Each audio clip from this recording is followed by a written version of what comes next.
Chapter 6, October 17th, 1739. Jim followed Phaedra and Big Sunday through the gate of the fort. The marching feet of the militia, which had already started toward San Augustine, had stirred up a cloud of dust. Overhead, a flock of geese passed, forming an arrow pointed south. I should have brought Omen. Worry about the owlet had eaten away at Jim's excitement. This is an important day for Juba and Nadine, Big Sunday said. Not a time for spectacles. You were invited because you found them. Phaedra made a clucking noise. More like they found him. Had to pick him up off the ground. Jim's spine tingled. He tried to keep from thinking about the creature in the forest. The boy brought them to us, Big Sunday said. He should be witness to their oath. That may be, but I don't see why I need to go. Phaedra dropped back to walk with them. Jim noticed she was wearing her good shawl. The priest's smell of garlic makes me sickly. Jim looked out over the rows of drying corn toward the trail to the Appalachie.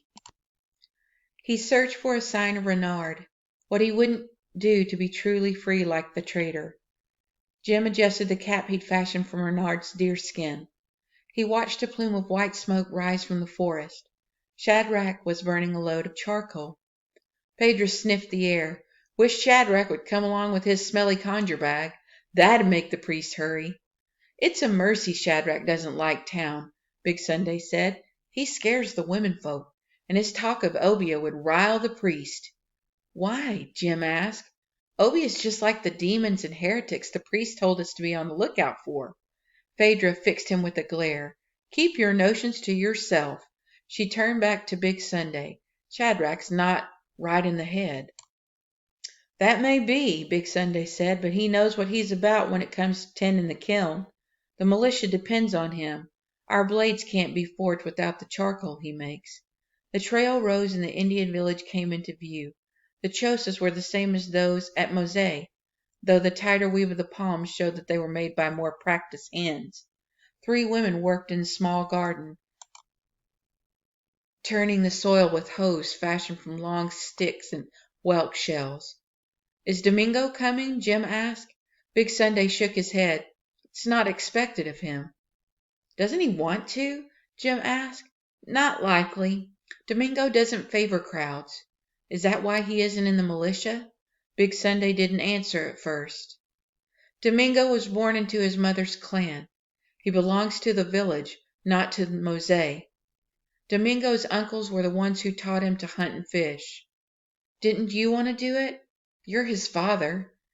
Jim would have swallowed the words back if he could, pained as they had made Big Sunday look. It's the way it is, he said. Always has been. Jim was glad to change the subject. How long has the village been here? Hundreds of years, maybe more, Big Sunday said. Doesn't look old. What you see isn't old. My wife's people live close to the land, following the seasons. Before the Spanish came and disrupted their way of life, they'd pack up and move inland to live in the forest during the winter, then come back here every spring. Doesn't take long to build a chosa hut. And there's plenty of palms and grass and shell hereabouts. Don't any of them want a big house? Jim asked. Like the ones in San Augustine or Charlestown? A wooden house? Half eaten up by bugs and rot soon as it's finished? No, I don't believe so. And the Spanish may live in fancy houses now, but when they first came, they lived here. My wife's ancestors took them in and helped them build San Augustine. They passed an older woman grinding corn in a hollowed-out tree stump with a long wooden pestle. Do the people of the village get a share of corn, beef, and biscuits from the king like we do? Don't need it, Big Sunday said.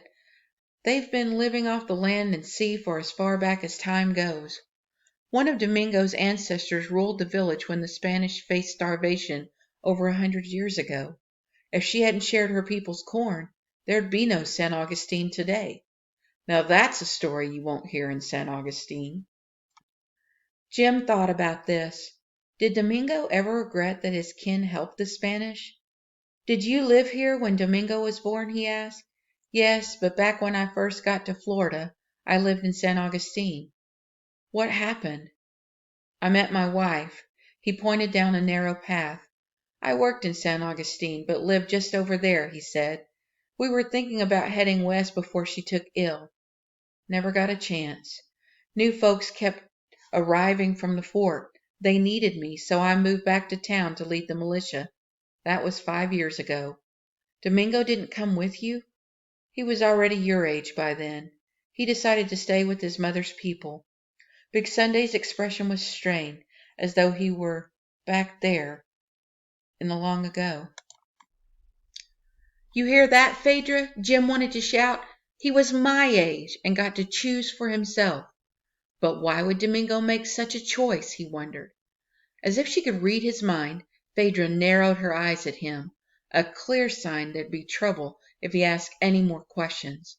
The walls of the Castillo rose to the east as they continued toward the city gate. Jim gazed longingly at the diamond-shaped bastions. He could barely make out the outline of cannons on the gun deck. What he wouldn't give to light the powder that would launch a heavy lead ball into the belly of an English ship.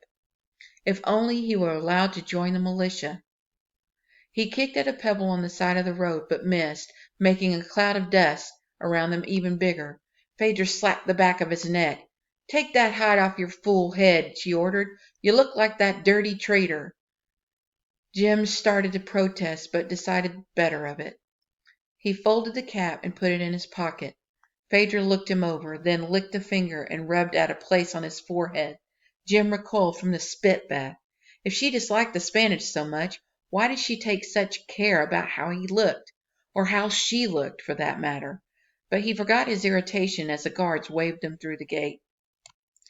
The street they entered was narrow, lined with houses and courtyard walls. Unlike the round chozas of Mosé and the Indian village, the Spanish houses were rectangular. Some were 2 stories tall. Most were built of tabby or weathered wood crumbling at the corners. A few were constructed from the same coarse stone as the Castillo. Wooden gratings covered the windows and balconies hung over the street, airing clothing and linens that cast shadows onto the packed dirt. A breeze from the south swept through the street, making the clothes flutter. Phaedra was right. San Augustine smelled of garlic.